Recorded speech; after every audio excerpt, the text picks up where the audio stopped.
Madinah dijadikan daerah yang haram. Disebut dengan tanah haram karena di luar daripada batasan tersebut disebut dengan tanah halal. Disebut dengan tanah haram karena haram bagi kita melakukan sesuatu yang tidak diridhai oleh Allah Subhanahu wa taala. Sehingga di antara nama lain kota Madinah adalah kota Thaibah. Allah Subhanahu wa taala menamakan secara langsung innallaha sammal madinata Thaibah. Rasul menyebutkan sesungguhnya Allah yang menamakan kota Madinah dengan kalimat Thaibah, dan juga Nabi sallallahu alaihi wasallam menyebutkan kota Madinah adalah kota Thaibah. Thaibah itu artinya adalah kota yang baik dan mendatangkan kebaikan, karena memang kota Madinah adalah darul hijrah, karena memang kota Madinah adalah darul iman, di mana berkumpul keimanan di sana, dan tidak satupun yang datang ke kota Madinah kecuali mereka menginginkan kebaikan atau orang-orang yang akan selalu melakukan kebaikan sesuai dengan namanya. Sehingga dengan kebaikan yang dilakukan oleh orang yang ada di dalamnya, dengan keimanan yang terpancar bagi mereka-mereka yang ada di dalamnya, maka disebut dengan tanah haram, yang mana lawannya adalah tanah halal. Tanah halal lawannya adalah haram, dan disebut dengan tanah haram karena kita tidak bebas melakukan terutama dosa dan maksiat selama kita berada di tanah haram. Dan itu merupakan nasihat bagi kita bersama ikhwatul Islam, bagi kami yang ada di sini, bagi kita yang mungkin berziarah hanya beberapa hari, namun ingat di antara nama Madinah adalah Thaibah dan Thaibah, yang mana ini adalah tanah haram. Dianjurkan bagi kita untuk menjauhi sesuatu yang tidak diridai oleh Allah Subhanahu wa taala. Kalau seandainya pernah kita melakukan sesuatu yang Allah tidak ridha, maka kita bertaubat, bermohon minta ampun kepada Allah Subhanahu wa taala, karena kota Madinah adalah kota yang tidak suka kepada mereka-mereka yang melakukan kefasikan dan kemunafikan, sehingga disebut dengan tanah haram. Rasulullah SAW menyebutkan al-Madinatu haramun, sesungguhnya kota Madinah adalah kota yang haram. Kemudian juga di antara salah satu yang harus kita berhati-hati di sana, sebagaimana Nabi menyebutkan di dalam hadis yang mulia ini, man ahdatsa fiha hadasa au awa muhdisa. Barang siapa yang melakukan perkara-perkara yang mengada-ngada di dalam agama, atau mereka melindungi mereka-mereka yang melakukan perkara yang mengada-ngada di dalam agama, apa ancamannya yang disebutkan oleh baginda? Fa alaihi la'natullah wal malaikah wan nasi ajma'in. Maka mereka akan mendapatkan laknat dari Allah dan juga para malaikat dan juga semua manusia. La yaqbalullahu minhu sarfan wala adla, dan Allah tidak akan menerima amal ibadah yang mereka lakukan. Sebagaimana pembahasan yang kita sebutkan kemarin ikhwatul Islam, dikala kita beribadah kepada Allah, tentunya harapan kita adalah bagaimana ibadah kita diterima oleh Allah.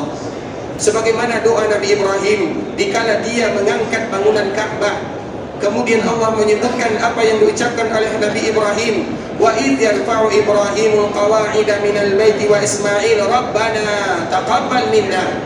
Ingatlah dikala Nabi Ibrahim membangun Ka'bah, begitu juga Nabi Ismail. Kemudian dikala mereka selesai membangun Ka'bah tersebut, maka mereka pun mengangkat kedua tangannya bermohon kepada Allah Subhanahu wa taala sambil mengucapkan, Rabbana, ya Allah, taqabbal minna, terima amal ibadah yang kami lakukan. Dan itu jugalah yang harus kita lakukan, karena tidak ada di antara kita yang bisa memberikan jaminan apakah ibadah kita diterima atau tidak. Tidak satupun ikhwatul Islam di antara kita yang bisa memberikan jaminan. Yang bisa kita lakukan adalah berharap. Kita berharap kepada Allah, kita bermohon kepada Allah agar ibadah yang kita lakukan bisa diterima oleh Allah. Bahkan para sahabat yang dijamin masuk surga, Umar, kita lihat Umar bin Khattab, dikala dia meninggal, apa yang dia lakukan? Begitu juga dengan Utsman, dikala dia meninggal, apa yang dia lakukan? Begitu juga dengan sahabat yang lainnya. Padahal mereka dijamin surga oleh Allah Subhanahu wa taala. Namun mereka mengatakan, kenapa diriku melakukan dosa? Aku tidak tahu apakah aku masuk surga atau tidak. Padahal mereka dijamin masuk surga. Kenapa? Karena tidak ada di antara kita yang bisa memberikan jaminan kepada diri kita bahwa ibadah kita atau ibadah yang kita lakukan pasti diterima oleh Allah Subhanahu wa taala. Sehingga Allah menyebutkan fala tuzakku anfusakum. Jangan kalian pernah memuji diri kalian sendiri. Maknanya apa? Dikala kita beribadah, oh ibadah ini pasti diterima oleh Allah, berarti sama dengan memuji diri sendiri. Yang harus kita lakukan adalah berdoa, ya Allah, terima amal ibadah kami. sehingga kita selalu berubudiyah kepada Allah. Dikala kita tidak tahu apakah ibadah kita diterima atau tidak, maka di sanalah kita selalu bermohon, kita akan selalu merintih di hadapan Allah Subhanahu wa taala sambil mengucapkan Rabbana taqabbal minna, ya Allah terima amal ibadah yang kami lakukan. Namun walaupun demikian ikhwatul Islam, tentunya kita ingin mengetahui bagaimana supaya ibadah kita bisa diterima oleh Allah. Sehingga para ulama mereka memberikan kesimpulan, disebutkan dengan syurutu qabulil amal, ada yang namanya syarat agar ibadah kita bisa diterima oleh Allah Azza wa Jalla. Di sini kita harus mengetahui bagaimana supaya amal ibadah kita bisa diterima oleh Allah Subhanahu wa taala. Dan amal ibadah bisa diterima oleh Allah Subhanahu wa taala terkumpul dalam kalimat syahadat. Apabila kita tahu makna dan hakikat daripada kalimat syahadat, dari situlah kita akan tahu ternyata syarat agar ibadah kita diterima oleh Allah Subhanahu wa taala ada di sana.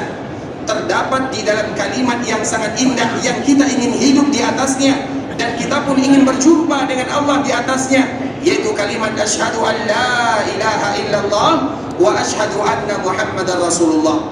Tahukah kita apa yang dituntut dikala kita mengucapkan asyhadu an la ilaha illallah? Tahukah kita dikala kita mengucapkan apa yang dituntut dikala kita mengucapkan asyhadu anna muhammadar rasulullah? Dikala kita mengucapkan asyhadu an la ilaha illallah, maka yang diminta oleh Allah kepada kita adalah betul-betul melakukan semua ibadah semata-mata untuk Allah Subhanahu wa taala, atau yang kita kenal dengan keikhlasan. Jadi ikhlas itu ikhwatul Islam merupakan syarat pertama agar ibadah kita diterima oleh Allah. Mereka yang tidak ikhlas, maka ibadahnya tidak akan diterima oleh Allah. Bahkan Allah memberikan ancaman kepada mereka, wahai kalian al-mura'un al-mura'in, mereka-mereka yang melakukan ibadah karena hanya ingin dilihat oleh manusia, mereka melakukan ibadah karena hanya ingin didengar oleh manusia. Allah panggil mereka di akhirat, wahai kalian minta pahala kepada orang yang kalian tadi menginginkan untuk melihat kalian atau ingin mendengar kalian. Begitu ancaman. Allah berlepas diri daripada mereka dan Allah tidak akan memberikan pahala kepada mereka dikala mereka tidak ikhlas beribadah kepada Allah Subhanahu wa taala. Ikhlas ini ikhwatul Islam adalah sebuah kalimat yang setiap hari kita mendengarkan, namun sulit kita untuk menerapkan. Bahkan Imam Sufyan Ats-Tsauri dan juga ulama-ulama yang lainnya, bagaimana kalau seandainya kita mencontoh mereka dikala mereka beribadah kepada Allah, mereka betul-betul menjaga hatinya. Kita contohkan sebuah contoh yang indah ikhwatul Islam. Salah seorang ulama, karena memang kita membahas kota Madinah, maka kita akan mengangkat nama dari ulama dari kota Madinah yang bernama Imam Malik rahimahullahu ta'ala. Seorang imam yang ada di kota Madinah, seorang imam yang mengajar di Masjid Rasulullah SAW, seorang imam yang dikuburkan di Baqi', seorang imam yang memiliki karangan yang sangat indah yang bernama Al-Muwatta. Imam Malik rahimahullah, seorang imam yang lahir pada tahun 93 Hijriah, meninggal pada tahun 179 Hijriah. Seorang imam, salah satu imam mazhab yang terkenal, dan dia berasal dari kota Madinah, memiliki sebuah kitab yang bernama Al-Muwatta. Kitab Al-Muwatta itu adalah kumpulan-kumpulan hadis Rasulullah SAW. Imam Malik adalah gurunya Imam Syafi'i rahimahullahu ta'ala. Kemudian dikala dia ingin mengarang kitab tersebut, maka ada yang mengatakan kepada Imam Malik, wahai imam, tidakkah engkau melihat sudah banyak karangan-karangan manusia, sudah banyak orang yang mengarang hadis, sudah banyak orang yang mengumpulkan hadis, dan kitab Al-Muwatta adalah kitab yang paling sahih setelah Al-Quran, sebelum kemunculan Sahih Al-Bukhari.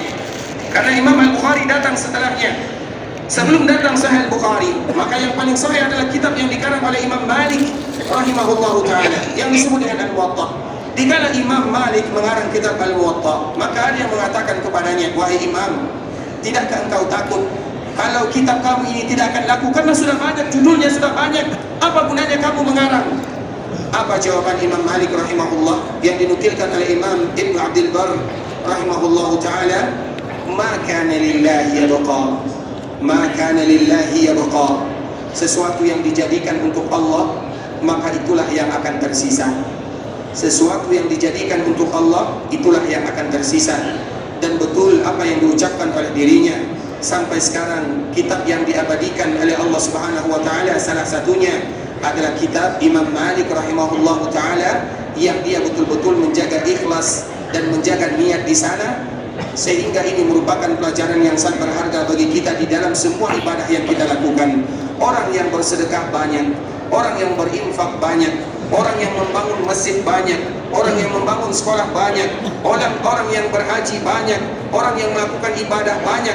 Namun siapa yang tersisa? Mereka yang ikhlas karena Allah Subhanahu wa taala, itulah yang akan tersisa.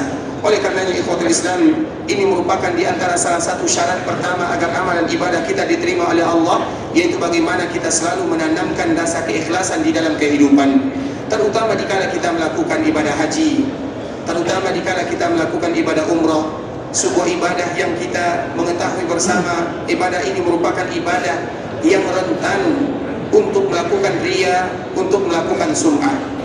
Sehingga secara khusus Rasulullah SAW pernah menyebutkan dalam hadis yang diriwayatkan oleh Anas bin Malik. Apa kata Rasulullah SAW? Allahumma hajja la riya'a fiha wa la sum'ah. Ya Allah, kami melakukan haji, kami melakukan umrah, tidak ada riya di sana dan tidak ada sum'ah di sana. Kenapa Nabi SAW mengkhususkan untuk ibadah haji dan ibadah umrah? Walaupun untuk semua ibadah kita harus ikhlas kepada Allah Subhanahu wa taala, namun kenapa ada ucapan Nabi SAW? Bahkan Nabi senantiasa mengucapkan kalimat tersebut sebagaimana yang disebutkan oleh Anas bin Malik. Ya Allah, kami haji, kami umrah, bukan untuk riya, bukan untuk sum'ah, tetapi kami ingin mengharapkan surga darimu ya Allah. Itu yang diucapkan oleh baginda yang mulia sallallahu alaihi wasallam. Padahal Allah pasti memberikan jaminan kepada Nabi, apapun yang Nabi lakukan pasti Nabi manusia yang paling ikhlas. Apapun yang Nabi lakukan pasti Allah menerima amal ibadah Nabi. Bahkan Nabi dijamin surga, bahkan yang membuka pintu surga itu adalah untuk baginda yang mulia sallallahu alaihi wasallam. Namun Nabi ingin mengajarkan kepada kita bagaimana kita harus selalu berusaha. Allahumma hajja la riya'a fiha wa la sum'ah. Ya Allah, jadikan haji kami, jadikan umrah kami adalah umrah yang tidak ada riya di sana, dan umrah atau haji yang tidak ada sum'ah di sana. Itulah yang harus senantiasa kita lakukan ikhwatal Islam. Sehingga kita harus tahu Allah Subhanahu wa taala memberikan kepada kita kemudahan untuk bisa datang ke tanah haram, menyempurnakan rukun Islam yang kelima, semuanya karena Allah Subhanahu wa taala.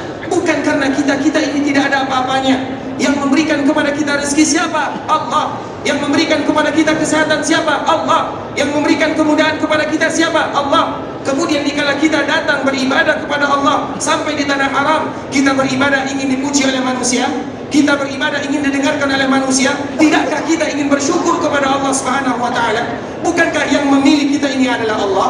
Bukankah yang memberikan kesehatan adalah Allah? Banyak orang yang kaya, namun mereka belum bisa menyempurnakan rukun Islam yang kelima. Banyak mereka yang sehat, namun mereka belum bisa menyempurnakan rukun Islam yang kelima. Kita yang pas-pasan, kita yang kesehatan kita dijaga oleh Allah, diberikan kemudahan, kemudian kita melakukan ibadah untuk manusia, ingin dipuji manusia. Mana rasa syukur kita kepada Allah Azza wa Jalla?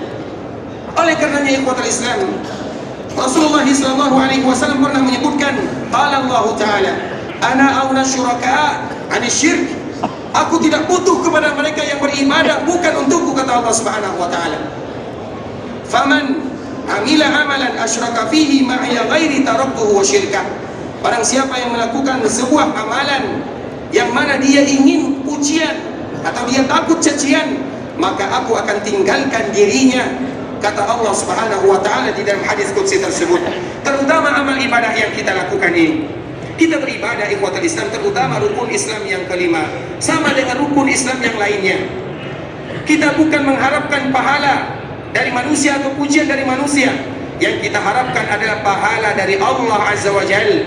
Karena kita takut kalau seandainya Allah Subhanahu wa taala tidak menerima amal ibadah kita karena ada riya di sana, takut Allah tidak memberikan pahala kepada kita semuanya. Sehingga ini merupakan nasihat yang harus kita ulang-ulang ikhwatul Islam. Dikala kita melaksanakan ibadah umrah, melaksanakan ibadah haji, semaksimal mungkin bisa kita sembunyikan, kita sembunyikan. Dikala kita melakukan ibadah karena Allah Subhanahu wa taala, bukan untuk manusia. Kita salat di raudhah untuk Allah Subhanahu wa taala, bukan untuk manusia. Sehingga dikala kita sampai di raudhah, Maka jangan kita video call dengan kawan-kawan kita. Oh, saya sedang berada di Raudhah. Kita ini berada di Raudhah untuk siapa? Kita salat di sana untuk siapa? Bukan untuk manusia. Dikala kita baca Quran di depan Ka'bah Musyarrafah, kita foto dulu. Oh, saya sedang baca Quran di depan Ka'bah. Kita baca Quran untuk siapa? Untuk manusia atau untuk Allah Azza wa Jalla? Dikala kita salat di Masjid Madinah, kemudian kita foto, bahkan ada yang foto sambil salat, ada yang foto sambil ruku, ada yang foto sambil sujud. Kita sujud untuk siapa? Ruku untuk siapa? Untuk Allah. Dan Allah tidak menerima bagi mereka-mereka yang tidak menjaga niatnya. Makanya ikhwatal Islam sering kita sebutkan, karena memang ibadah haji, ibadah umrah rentan kita untuk sulit bagi kita untuk menjaga niat. Maka di sana kita berusaha semaksimal mungkin untuk selalu menjaganya. Kita lihat ikhwatal Islam, rukun Islam itu 5. Syahadat, semua kita bersyahadat. Kemudian salat. Dikala kita selalu melakukan salat dan bahkan setiap hari kita melakukan salat, bahkan kita ingin wafat dalam keadaan salat, pernahkah kita berharap kepada manusia agar kita dipanggil dengan bapak salat? Tidak pernah. Bahkan sampai sekarang tidak ada yang namanya bapak salat, padahal kita salat siang dan malam. Dikala kita puasa, adakah kita berharap agar kita dipanggil dengan bapak puasa? Tidak, biasa, karena kita puasa untuk Allah. Begitu juga dengan sedekah, begitu juga dengan amal ibadah yang lainnya, begitu juga dengan haji. Dikala nanti kita pulang dari tanah suci, kemudian ada orang yang memanggil nama kita, hai Pak Ahmad, bagaimana kabarnya?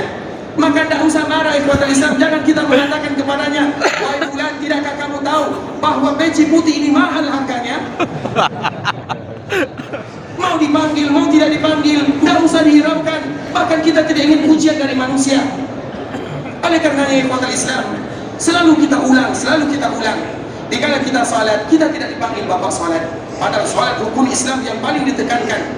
Dikala kita puasa, kita tidak ingin dipanggil bapak puasa. Dikala kita zakat, kita juga tidak ingin dipanggil bapak zakat. Dikala kita haji, kita juga tidak ingin dipanggil bapak haji. Walaupun ada orang yang memanggil, alhamdulillah. Ada orang yang tidak memanggil, juga tidak menjadi masalah. Jangan marah kalau kita dipanggil dengan nama kita, wahai fulan, wahai Pak Ahmad, maka kita pun marah kepadanya. Oleh karenanya ikhwatal Islam, saudara kaum muslimin, para tamu Allah rahimani wa rahimakumullah, sebelumnya kami mohon maaf kalau seandainya saat ini agak sedikit berat bagi kita untuk menerimanya. Namun kita beribadah untuk Allah Subhanahu wa taala. Dikala kita pulang ke tanah suci, yang kita harapkan apa? Yang kita harapkan sesuai dengan janji baginda yang mulia sallallahu alaihi wasallam, barang siapa yang haji dan mendapatkan haji mabrur, maka dia ibarat orang yang baru saja dilahirkan oleh orang tuanya, tidak punya dosa. Bahkan juga Allah menyebutkan atau Rasul menyebutkan, al-hajjul mabrur laisa lahu jazaa'un illa al-jannah. Haji mabrur tidak ada pahalanya, tidak ada pahala yang pantas untuknya kecuali surga. Dan semoga Allah masukkan surga kita bersama. Amin. Dan Allah jadikan haji kita adalah haji yang mabrur. Amin. Dan sa'i kita adalah sa'i yang masykur. Oleh karenanya ikhwatul Islam, di sana kita harus berusaha kembali menata hati, karena menata hati itu adalah sesuatu yang berat. Kita tidak ingin dipuji oleh manusia. Kalau dipuji oleh manusia, itu adalah bonus dari Allah Subhanahu wa taala. Namun kalau mereka tidak memujinya, maka itu tidak menjadi masalah, karena memang niat kita beribadah bukan untuk manusia, tetapi kita berikrar kepada Allah Subhanahu wa taala, qul inna salati wa nusuki wa mahyaya wa mamati lillahi rabbil alamin la syarikalah. Allah mengkhususkan ibadah-ibadah yang rentan, ada riya di sana. Apa? Salat. Kemudian apa? Nusuk. Dan nusuk itu lebih identik kepada nusuk umrah dan juga nusuk ibadah haji, sebagaimana baginda yang mulia sallallahu alaihi wasallam menyebutkannya. Oleh karenanya ikhwatul Islam, saudara kaum muslimin, berbicara masalah keikhlasan adalah sesuatu yang paling memberatkan bagi kita. Namun di sana kita harus berusaha melatih diri kita, menjaga diri kita, menjaga niat kita, menjaga amal ibadah kita, agar ibadah yang kita lakukan bisa diterima oleh Allah Subhanahu wa taala. Kita sebutkan sebuah kisah yang masyhur ikhwatul Islam. Salah seorang cucu Nabi sallallahu alaihi wasallam yang bernama Zainal Abidin Ali bin Husain bin Ali bin Abi Thalib radhiyallahu taala anhum ajma'in, cucu Nabi sallallahu alaihi wasallam. Karena memang Nabi sallallahu alaihi wasallam memiliki cucu dari jalur perempuan. Karena Nabi sallallahu alaihi wasallam memiliki 7 orang anak, 3 laki-laki, 4 perempuan. yang laki-laki semuanya meninggal dikala mereka kecil. Qasim, Abdullah, Ibrahim semuanya meninggal di waktu kecil.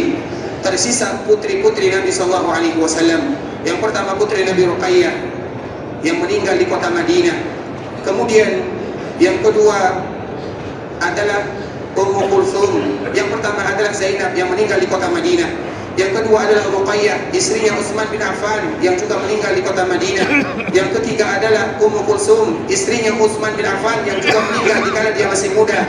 Yang tersisa adalah putri Nabi yang tercinta, wanita penghuni surga, bahkan pemimpin wanita yang ada di surga, Fatimah radhiyallahu taala anha, dan dia melahirkan Hasan, Husain dan Muhsin. Kemudian yang lainnya meninggal, yang tersisa adalah Hasan dan Husain. Dari sinilah keturunan Rasulullah SAW. Dan salah satu yang masyhur adalah Zainal Abidin yang bernama Ali bin Husain bin Ali bin Abi Thalib radhiyallahu taala anhu. Kita mengambil pelajaran yang indah dari cucu baginda yang mulia sallallahu alaihi wasallam, dan kisah-kisah mereka adalah kisah-kisah yang harus kita hidupkan, kisah-kisah yang harus dijadikan teladan dalam kehidupan. Di antara salah satu keahlian, kebijaksanaan, keindahan, kemuliaan yang selalu dilakukan oleh cucu Nabi sallallahu alaihi wasallam adalah membantu kaum muslimin, terkhusus bagi mereka yang ada di dalam kota Madinah, bagi mereka yang yatim, bagi mereka yang miskin, bagi mereka yang fakir, bagi mereka janda-janda yang membutuhkan bantuan dari kaum muslimin yang lainnya. Di antara salah satu kemuliaan yang selalu dilakukan oleh cucu baginda yang mulia adalah bersedekah. Itulah yang selalu dia lakukan radhiyallahu ta'ala anhu. Kemudian ikhwatul Islam, kota Madinah dikala Zainal Abidin atau Ali bin Husain radhiyallahu ta'ala anhu ini masih hidup, mereka berada di dalam kemudahan dan kelapangan. Kenapa tidak? Selama dia masih hidup, maka dia memanfaatkan waktunya untuk memakmurkan kaum muslimin atau mereka-mereka yang ada di kota Madinah. Setiap pagi penduduk Madinah yang fakir, yang miskin, yang yatim, maka mereka akan menemukan gandum di depan rumahnya tanpa mereka mengetahui siapa yang mengantarkan gandum ini ke rumah mereka. Tidak satu pun yang tahu, ikhwatul Islam, tidak satu pun yang tahu betapa banyak kaum muslimin yang diberikan gandum oleh cucu Nabi, namun tidak satu pun di antara mereka yang mengetahuinya.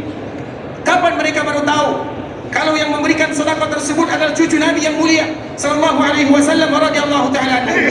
Dikala cucu Nabi ini meninggal, dikala dia meninggal, maka dia dimandikan. Dikala dia dimandikan, maka terlihat di belakangnya ada bekas berwarna hitam. Kenapa ada bekas berwarna hitam?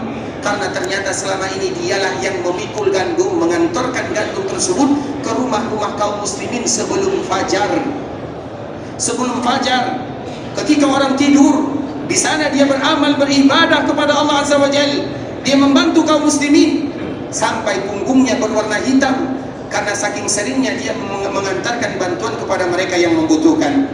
Kapan mereka tahu? Dikala dia sudah meninggal. Karena ketika dia meninggal, bantuan yang biasa mereka terima tidak ada lagi. Sehingga di sanalah mereka memberikan kesimpulan, selama ini yang memberikan bantuan kepada kita adalah cucu Nabi yang mulia sallallahu alaihi wasallam. Yang memberikan sedekah kepada kita cucu Nabi. Sekarang dikala dia sudah dipanggil oleh Allah Azza wa Jalla, tidak ada lagi sedekah tersebut karena dia sudah dipanggil oleh Allah Azza wa Jalla. Begitu cucu Nabi merahasiakan amal ibadahnya sampai tidak ada satupun yang tahu kecuali dikala dia sudah dipanggil oleh Allah Subhanahu wa taala. Itu cucu Nabi sallallahu alaihi wasallam yang jaraknya dengan Nabi hanya beberapa orang saja. Ali bin Husain bin Ali bin Abi Thalib radhiyallahu taala anhu, cucu Nabi yang kita tahu bahwa dianjurkan bagi kita untuk berselawat kepada Nabi, kepada keluarga Nabi, dan salah satunya adalah keluarga Nabi, cucu Nabi adalah keluarga Nabi sallallahu alaihi wasallam. Namun demikian mereka menjaga keikhlasan. Apakah kita lebih ikhlas daripada mereka? Oleh karenanya ikhwatul Islam, sehingga kalau seandainya kita lihat bagaimana para ulama, terutama orang-orang terdahulu menjaga keikhlasan, maka kita akan termotivasi untuk menata hati, karena hati kita ini harus selalu ditata ikhwatul Islam. Hati kita ini butuh nasihat, butuh masukan, butuh kita beribadah. Dan kadang-kadang dikala-kala kita berada di dalam kesendirian, di sanalah kita akan merasakan nikmatnya berdoa kepada Allah, nikmatnya beribadah kepada Allah Subhanahu wa taala. Sehingga Rasul menyebutkan, selama kalian bisa menyembunyikan amalan kalian, maka sembunyikanlah amalan tersebut untuk menjaga dan menata hati kita dan agar ibadah tersebut adalah ibadah yang diterima oleh Allah Subhanahu wa taala, karena Allah tidak menerima kecuali dari mereka yang ikhlas saja. Oleh karenanya ikhwatul Islam, Rasulullah SAW juga memberikan nasihat kepada kita bersama. Penyakit yang paling berbahaya yang melanda manusia, terutama kita sebagai umat baginda, adalah penyakit riya. Bahkan Nabi menyebutkan kepada kita bersama, akhwafu ma akhafu alaikum minal masihid dajjal asyirkul khafi. Sesungguhnya yang paling aku takutkan kepada kalian wahai umatku, bahkan melebihi ketakutanku atau rasa takutku kepada kalian daripada Dajjal. Dajjal kita tahu bagaimana fitnahnya. Dajjal yang kita berlindung kepada Allah siang dan malam di waktu salat kita. Namun ada lagi yang paling berbahaya daripada Dajjal, yaitu asyirkul khafi, syirik yang tersembunyi. Apa syirik yang tersembunyi? Yang disebut dengan riya. Riya disebut oleh Rasulullah SAW dengan asyirkul khafi, atau juga di dalam riwayat yang lain riya disebutkan oleh para ulama adalah asyirkul asghar, yaitu syirik yang kecil di mana kita berlindung kepada Allah Subhanahu wa taala.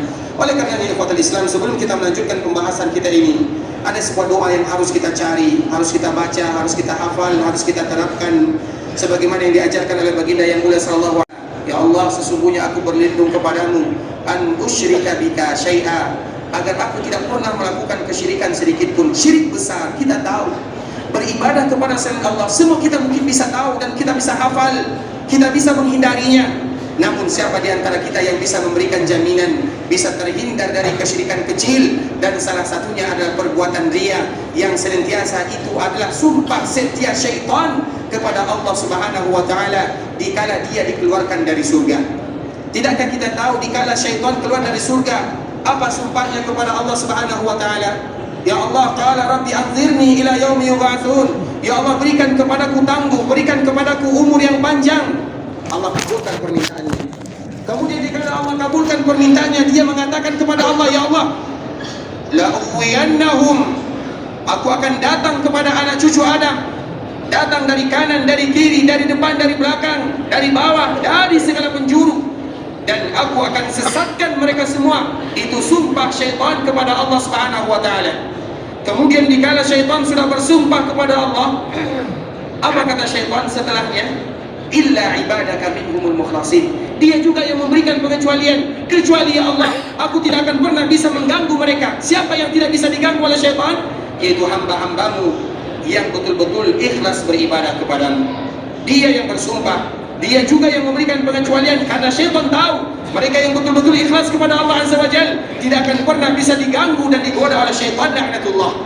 Sehingga kita harus berusaha agar kita tidak digoda oleh syaitan, dan kita bermohon kepada Allah Subhanahu wa taala dengan doa yang diajarkan oleh baginda yang mulia sallallahu alaihi wasallam, Allahumma inni a'udzubik, ya Allah, sesungguhnya aku berlindung kepadamu, karena Allah lah yang memberikan kepada kita kekuatan, min an usyrika bika syai'a, agar aku tidak pernah terjatuh ke lembah kesyirikan. Dan doa ini terkhusus kepada kesyirikan kecil. Wa astaghfiruka lima la a'lam, dan aku beristighfar kepadamu kalau seandainya aku tidak tahu. Maknanya kita bermohon kepada Allah agar kita jauh darinya, baik disengaja ataupun kita tidak disengaja, atau kita tidak menyengajanya. Dan kita juga sambil minta ampun kepada Allah Subhanahu wa taala, karena mereka yang tidak ikhlas dia akan pernah diterima amal ibadahnya oleh Allah Subhanahu wa taala. Maka itulah doa yang diajarkan oleh baginda kepada kita bersama, dan ini merupakan tameng dari penyakit riya dan sum'ah. Allahumma inni a'udzubika an usyrika bika syai'an a'lamuhu wa astaghfiruka lima la a'lam. Ya Allah, aku berlindung kepadamu kalau seandainya aku terjatuh ke lembah kesyirikan dan aku tahu. Wa astaghfiruka, dan aku minta ampun kepadamu ya Allah kalau aku tidak tahu. Sehingga Rasulullah SAW menyebutkan doa ini, mengajarkan kepada para sahabatnya. Kemudian ada di antara sahabat yang mengatakan dan bertanya kepada baginda yang mulia, ya Rasulullah, apakah kamu takut kepada kami? Kami tidak akan riya. Seolah-olah itu yang diucapkan oleh sahabat yang mulia, padahal mereka sahabat yang dijamin surga. Kami tidak akan riya. Apa kata baginda yang mulia? Riya ibarat semut hitam, ibarat semut hitam yang berada di atas batu hitam di malam yang kelam. Siapa yang bisa melihatnya? Semut putih saja, kalau ada di malam, di batu hitam, di malam yang kelam, kita tidak akan melihatnya. Ini semut yang berwarna hitam di malam di batu yang hitam, di malam yang kelam, bagaimana kita bisa melihatnya? Begitulah kecilnya riya itu bisa masuk ke dalam dada manusia. Oleh karenanya kita bermohon kepada Allah dengan doa yang tadi diajarkan oleh baginda, Allahumma inni a'udzubika an usyrika bika syai'an a'lamuhu wa astaghfiruka lima la a'lamu. Ikhwatul Islam, sebelum kita melanjutkan, siapa yang hafal doanya angkat tangan. Silakan.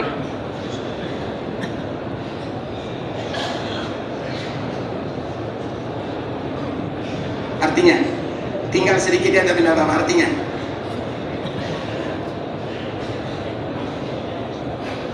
Ya Allah, aku berlindung kepadamu agar tidak melakukan kesyirikan yang aku tahu. Wa astaghfiruka lima la a'lam. Minta ampun kalau aku tidak tahu. Masya Allah. Baik, yang lain siapa ingin mencoba? Silakan, silakan. Masya Allah. Siapa ingin mencoba? Baik. Silakan. Artinya,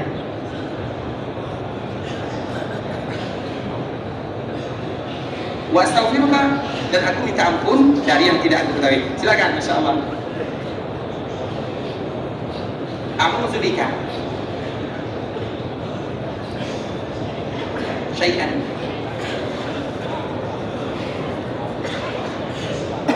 lima la a'lam. Artinya,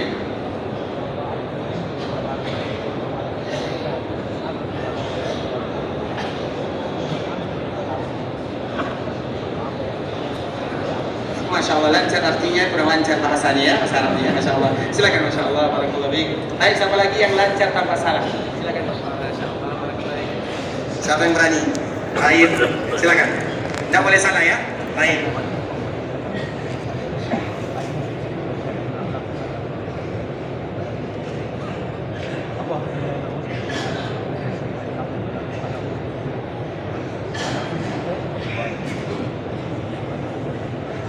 Wa astaghfiruka lima la a'lam. Sebenarnya hafal ya, cuma karena grogi saja. Masya Allah, barakallahu fiik. Silakan. Allah jika khairan. Siapa yang lancar? Yang lancar. Baik, silakan. Masya Allah, Allah jika khairan. Baik, silakan.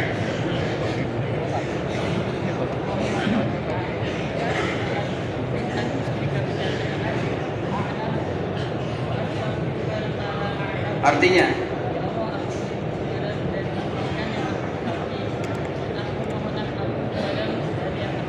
Masya Allah, lancar. Kalau lancar hadiahnya Al-Quran ya. Masya Allah. Syukran, barakallahu fiik. Allah jika khairan. Ini hutang kita semua ikhwatul Islam, dan alhamdulillah doanya bisa nanti kita bisa cari di internet, dan ini adalah doa yang harus kita baca siang dan malam karena kita setiap hari beribadah kepada Allah Azza wa Jalla, dan tentunya ibadah yang kita lakukan, kita berdoa kepada Allah, Rabbana taqabbal minna, ya Allah terima dari amal ibadah yang kami lakukan, karena Allah tidak menerima kecuali bagi mereka-mereka yang ikhlas kepada Allah Subhanahu wa taala. Ikhwatul Islam, saudara kaum muslimin, para tamu Allah rahimani wa rahimakumullah. Insyaallah pembahasan kita akan kita lanjutkan pada hari berikutnya karena masih ada beberapa pertanyaan yang kita berusaha untuk menjawabnya. Kalau seandainya ada di antara kita yang ingin bertanya, kami persilahkan. Namun kalau seandainya ada di antara pertanyaan yang belum bisa kami menjawabnya, maka kami mohon maaf sebesar-besarnya. Ikhwatul Islam, saudara kaum muslimin, sebelum kita menjawab pertanyaan, ada tulisan dari saudara kita yaitu Kloter Balikpapan. Mereka akan melakukan perjalanan dan meninggalkan kota Madinah, dan kepada kita semua yang akan meninggalkan kota Madinah, pergi berjumpa, bertemu dengan sanak famili, dengan keluarganya, kita bermohon kepada Allah Subhanahu wa taala agar Allah menjaga mereka semua, agar Allah memberikan kelancaran dan kemudahan dalam perjalanan mereka, dan Allah menerima amal ibadah mereka semua, sebagaimana kita juga yang masih ada di kota Madinah, agar kita selalu semangat istiqamah di dalam beribadah kepada Allah Subhanahu wa taala. Ikhwatul Islam, pertanyaan yang berikutnya, bagaimana hukum lewat di depan orang yang sedang sholat, terutama di Masjid Madinah dan Masjid Mekah? Boleh atau tidak? Boleh atau tidak? Ikhwatul Islam, ini pertanyaan yang sering ditanyakan. Hukum asal melewati orang yang sedang sholat, terutama sholat sendirian, baik itu sholat fardu ataupun sholat sunat, yang dia sholat sendirian tidak boleh kita lewat di depannya. Kalau sholat berjamaah, kemudian ada orang lewat di sana, maka tidak menjadi masalah, berbeda hukumnya. Jadi yang memberikan perbedaan tersebut adalah mereka yang salat sendirian, terlepas daripada sunnat atau wajib, dengan mereka yang salat berjamaah. Kalau berjamaah maka tidak menjadi masalah. Tapi kalau mereka salat sendirian, hukum asalnya tidak boleh bagi mereka lewat di depan orang salat tersebut. Sehingga kita harus kerjasama antara mereka yang salat dengan mereka yang lewat. Orang yang salat jangan salat di jalanan, terutama di jalan apalagi di Mekah, di Madinah. Karena hadis ini adalah hadis yang umum sifatnya. Nabi menyebutkan di Mekah ataupun di Madinah. Hadis ini adalah hadis yang Nabi menyebutkan. Sehingga secara hukum asal tidak boleh kita lewat di depan orang salat, dan kita hati-hati di sana. Apa kata baginda yang mulia sallallahu alaihi wasallam? Seandainya mereka berdiri selama 40, lebih bagus bagi mereka daripada mereka melewati saudara mereka yang sedang salat. 40 apa? Kita tidak tahu. Sehingga para ulama menyebutkan apabila Nabi tidak menyebutkan berapa 40-nya, bisa jadi 40 menit, 40 jam, 40 hari, 40 tahun, kita tidak tahu. Maka itu adalah sebuah ancaman. Maknanya sabar dulu sebentar. Kalau seandainya ada saudara kita yang sholat, kemudian kita ingin lewat, tidak ada jalan yang lain, sabar sebentar, sebentar saja. Berapa kita sabar? 1 menit atau 2 menit? Tidak lama. Namun di samping itu juga ada kerjasama antara mereka yang sholat harus pakai sutra. Karena Nabi menyebutkan bagi kalian yang sholat pakai sutra. Sutra itu apa? Pembatas antara kita dengan orang yang lewat di hadapan kita. Misalnya tiang atau di belakang saudara kita, apapun yang bisa membatasi kita, sehingga apabila ada orang yang sholat boleh bagi kita untuk menghentakkan tangan kita kalau seandainya tempat tersebut tempat yang misalnya sifatnya tidak darurat. Tapi kalau seandainya di jalan atau misalnya pas orang lagi keluar sedang sholat, kita tidak tahu ikhwatul Islam. Kalau seandainya keadaan darurat, maka kita berikan kadarnya sesuai dengan keadaannya. Namun hukum asal tidak boleh bagi kita melewati orang yang sedang sholat. Sebagaimana juga orang yang sedang sholat, mereka juga harus berhati-hati di sana. Jangan mereka sholat di tempat dia tahu saudaranya akan lewat di sana, kadang-kadang sengaja dia menghambat saudaranya biar tidak lewat. Juga tidak boleh demikian. Makanya kita harus kerjasama antara mereka yang sholat dan mereka yang lewat. Kemudian ikhwatul Islam, pertanyaan yang berikutnya ini dari saudara kita. Dia menyebutkan dan mengingatkan kepada kita bersama karena pertanyaannya dengan hadis Nabi SAW. Janganlah sholat di antara kalian, la yusalli ahadukum salatan bi salatin biduni an yafsilaha, tanpa mereka memberikan jeda. Maknanya apa ikhwatul Islam? Dikala kita sholat, maka dianjurkan bagi kita untuk memberi jeda. Jeda itu apa maknanya? Misalnya kita ingin sholat atau kita selesai sholat wajib bersama imam, kemudian kita ingin sholat sunat, jangan langsung sholat sunat, zikir dulu sebentar, astagfirullah, astagfirullah. Atau kalau seandainya kita ingin langsung, maka cari tempat yang lain. Bisa dipahami? Dan ini merupakan diantara salah satu sunnah Nabi yang mulai terlupakan. Yang pertama, jangan kita menyambung satu sholat dengan sholat berikutnya. Jangan kita sambung seperti sholat wajib dengan sholat sunat. Ada jeda walaupun sebentar, zikir astagfirullah, astagfirullah, astagfirullah, Allahumma antas salam, dan yang berikutnya. Kemudian baru kita sholat. Atau kalau kita ingin menyambung, pindah tempat. Kenapa demikian? Itu merupakan sunnah Nabi SAW. Tapi kalau seandainya ada orang yang menyambung sholat dengan sholat yang lainnya, apakah sholatnya tidak sah?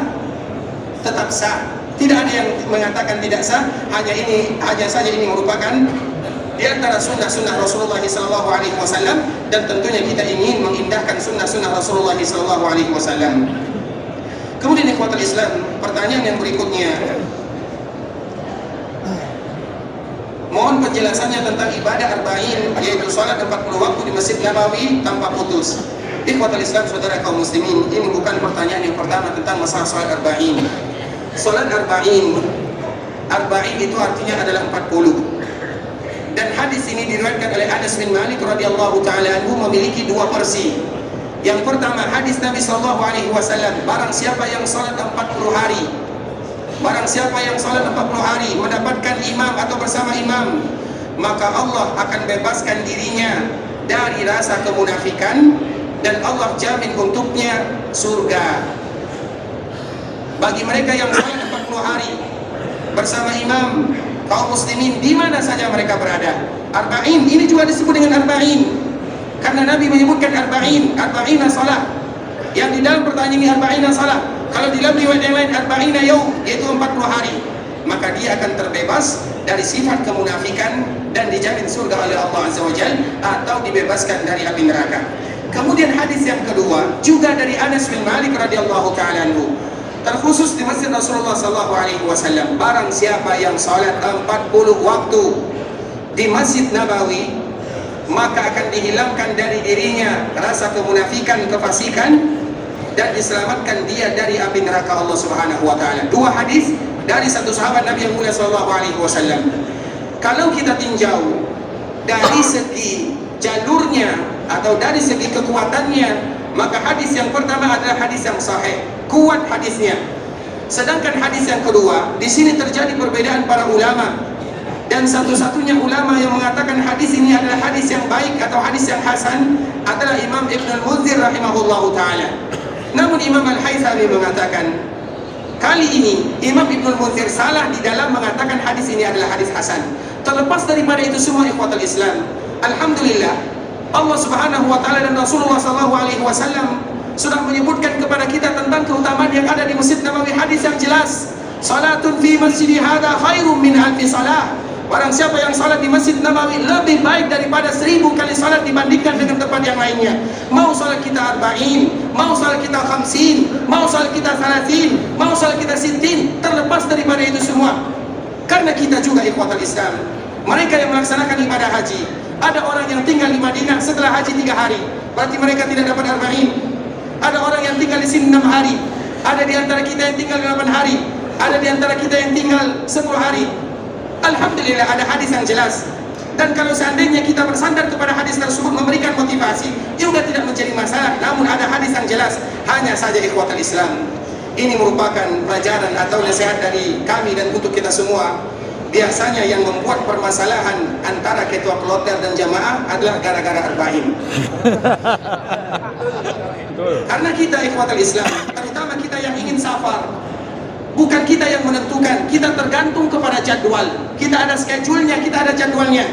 Misalnya, bis kita insya Allah datang jam 10 malam ini, padahal arba'innya belum sempurna kecuali isyain. Maka banyak jemaah yang akan bertengkar dengan ketua kloternya.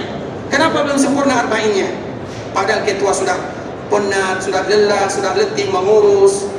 Oleh karenanya ikhwatul Islam, maka ini merupakan pelajaran, dan kami sendiri yang menyaksikan banyak di antara jemaah yang tidak baikan dengan ketua kloter, kurang satu salatnya. Hanya 39 tidak cukup menjadi 40. Jadi ikhwatul Islam, ada hadis yang lebih jelas. Kalau seandainya kita bersandar, namun kita jadikan ini sebagai penguat hadis Nabi, salatun fi masjidi hadza, tidak menjadi masalah. Yang menjadi masalah itu apabila kita bersandar kepada hadis yang satu ini yang menyebabkan permusuhan antara ketua kloter dan jamaahnya. Kita tidak mau demikian ikhwatul Islam. Kita di sini ibadah kepada Allah Azza wa Jalla. Sempurna 40, alhamdulillah. Lebih daripada 40, wa syukrulillah. Kurang daripada 40, alhamdulillah. Kita ridha dengan ketentuan Allah Subhanahu wa taala karena kita ada keterikatan dengan jadwal, dengan bis, dengan perjalanan dan yang lain sebagainya. Oleh karenanya, kalau seandainya kita ingin memakai hadis ini, memberikan motivasi, dan kita tahu ada hadis yang sahih, salatun fi masjidi hadza khairum min alfi salat, tidak menjadi masalah. Namun jangan itu dijadikan sandaran, karena memang para ulama mengatakan hadis itu adalah hadis yang lemah secara sanadnya. Oleh karenanya itu merupakan nasihat kepada kita bersama ikhwatul Islam, dan kita beribadah kepada Allah Subhanahu wa taala bukan arba'in saja.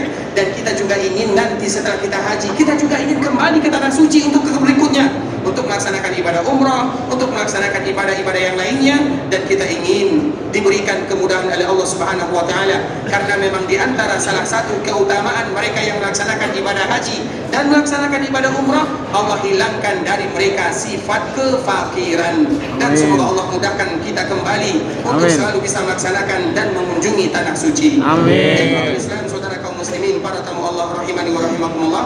Kemudian pertanyaan yang terakhir, yaitu apakah zikir dan doa-doa di halaman yang lurus dengan raudhah bernilai dengan raudhatun min riyadil jannah? Raudhah itu ikhwatul Islam, alhamdulillah, dan ini merupakan nikmat yang luar biasa dari Allah kepada kita bersama. Allah kumpulkan untuk kita dua raudhah sekaligus. Yang pertama raudhah di Masjid Nabawi. Raudhah itu tidak ada duanya di dunia, satu saja, raudhah min riyadil jannah. Ma baina baiti wa minbari raudhatun min riyadil jannah. Kenapa disebut dengan raudhah? Karena itu barang siapa yang beribadah di sana akan mengantarkan mereka ke raudhah yang sesungguhnya. Dan yang kedua, raudhah disebut dengan raudhah karena memang Allah akan mengangkat raudhah tersebut nanti ke surga. Apapun makna yang disebutkan oleh para ulama, kita bangga Allah mudahkan kita untuk datang ke raudhah beribadah di sana. Dan yang kedua, raudhah yang ada yang sedang kita lakukan. Raudhah yang kedua adalah raudhah di mana ada sebuah perkumpulan, di sana dibacakan Al-Quran ataupun sunnah baginda yang mulia, itu juga disebut dengan raudhah.